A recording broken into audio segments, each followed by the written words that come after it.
L'actualité, c'est aussi le rapatriement du patrimoine culturel congolais de l'étranger. La Belgique s'engage non seulement à restituer, mais aussi à reconstituer le patrimoine et l'histoire culturelle congolaise.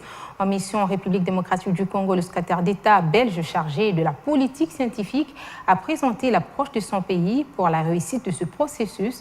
Il a annoncé par ailleurs la mise en place d'une commission mixte pour analyser et classifier les objets dans leur catégorie. Patricia Panzo pour plus de précisions. C'était une anomalie de l'histoire et le Royaume de Belgique veut la corriger.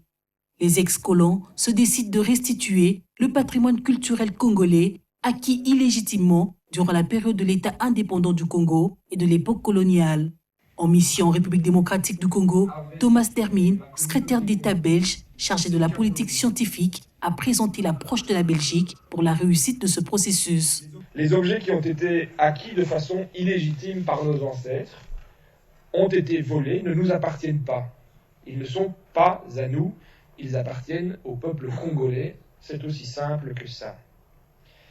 Tous ces objets peuvent faire l'objet, a priori, d'une étude sur la restitution.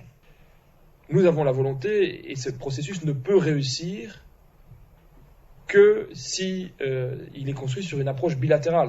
Dans ce processus, la Belgique veut non seulement restituer, mais aussi et surtout reconstituer le patrimoine et l'histoire culturelle congolais afin de permettre aux générations futures congolaises d'avoir accès à ce patrimoine, à rencontrer son histoire et sa culture, mais aussi à découvrir la créativité et la spiritualité de ses ancêtres.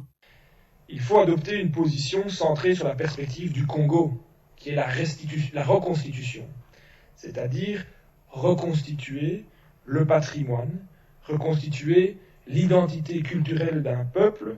S'il y a moyen d'envoyer une partie de nos collections, même quand ils ont été acquis d'une façon légitime, on va quand même les transférer au Congo pour assurer qu'ils ont une collection représentative. Et à ce moment-là, ça devient une reconstitution et je ne vais même pas faire des investissements dans la chaise de provenance si ça a été acquis légalement ou illégalement.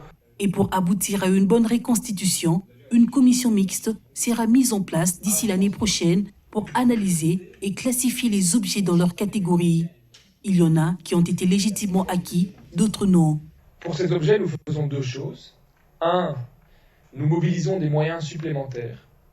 2 millions d'euros ont été mobilisés dans la dernière négociation budgétaire pour accélérer les études de provenance, c'est-à-dire mobiliser plus de chercheurs au Congo et en Belgique pour mener ces fameuses études de provenance historiques. Et la deuxième chose que nous faisons, c'est que nous donnons à ces objets, même s'ils restent en Belgique, même s'ils restent dans le domaine public, nous leur donnons un caractère aliénable. C'est-à-dire que nous reconnaissons qu'ils n'ont pas la même nature que les objets qui sont 100% légitimes. Un processus qui se veut bilatéral et dans un dialogue franc entre la RDC et la Belgique. Et toujours dans ce contexte, un texte législatif sera dans le tout prochain jour voté au Parlement belge. Une entreprise